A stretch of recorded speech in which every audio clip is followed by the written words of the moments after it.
முல்லை பெரியாறு அணை விவகாரத்தில் மக்களை குழப்பும் முயற்சிகளை விடுத்து எடப்பாடி பழனிசாமி ஆக்கப்பூர்வமாக செயல்பட வேண்டும். முல்லை பெரியாறு அணையின் நீர்மட்டத்தை 152 அடியாக உயர்த்த கோரி அதிமுக ஆர்ப்பாட்டம் அறிவித்த நிலையில் நீர்வளத்துறை அமைச்சர் துரைமுருகன் பதிலடி.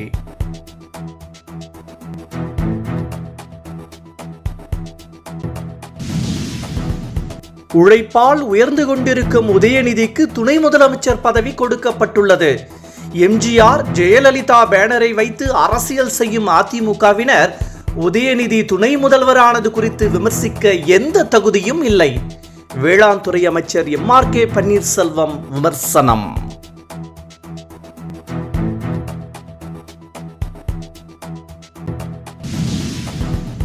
கடந்த 10 ஆண்டுகளாக பாஜக கூட்டணியே கதி என்று பாமக பம்மி கிடப்பது ஏன்? மருத்துவக் கல்லூரி முறைகேடு வழக்கில் சிக்கிய அன்புமணியை காப்பாற்ற கமலாலயத்தில் தஞ்சமடைந்த பாமக திமுகவை விமர்சிக்க அருகதை இல்லை. தைலாபுரத்தில் அரசியல் பயிலரங்கம் நடத்தும் ராமதாஸ் அரசியல் அறியாமல் அறிக்கை விடுகிறார். திமுக அமைப்பு செயலாளர் RS பாரதி விமர்சனம்.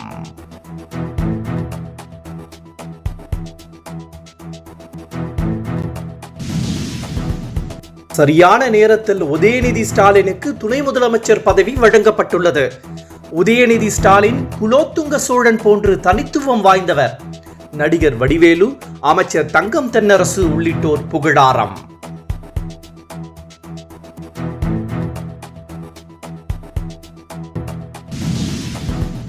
கடந்த தேர்தல்களில் 10% வாக்குகளை இழந்து விட்டோம்.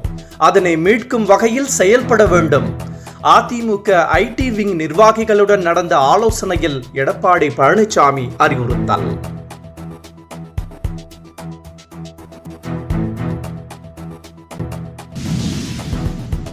காஞ்சிபுரம் சாம்சங் ஊழியர்களுக்கு ஆதரவு தெரிவித்து தமிழகம் முழுவதும் CITU தொழிற்சங்கத்தினர் போராட்டம். திருப்பூரில் சாம்சங் செல்போன்களை உடைத்தும் நெல்லை, நாமக்கல், சேலம் உள்ளிட்ட இடங்களில் மறியலில் ஈடுபட்ட தொழிற்சங்கத்தினர் கைது.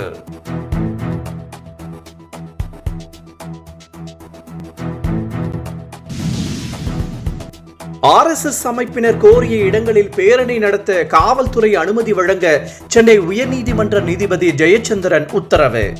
குறிப்பிட்ட மதத்தினர் வாழும் பகுதி போன்ற காரணங்களை கூறி RSS பேரணிக்கு அனுமதி மறுக்கக்கூடாது எனவும் நீதிபதி ஜெயச்சந்திரன் அறிவுறுத்தல்.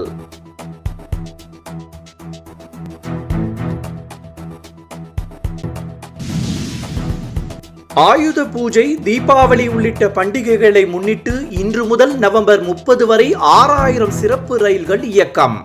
பண்டிகை காலங்களில் மக்கள் சொந்த ஊர்களுக்கு சென்று கொண்டாட வசதியாக 6000 சிறப்பு ரயில்கள் இயக்கப்படும் என இந்திய ரயில்வே அறிவிப்பு.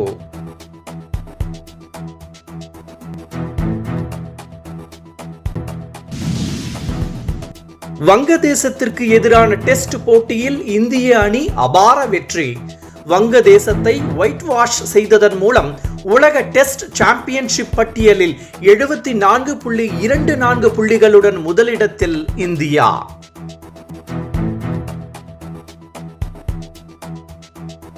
என்றும் உங்களுடன் மை இந்தியா. முக்கிய செய்திகளை உடனுக்குடன் தெரிந்து கொள்ள சப்ஸ்கிரைப் பண்ணுங்க, பெல் பட்டனை பிரஸ் பண்ணுங்க.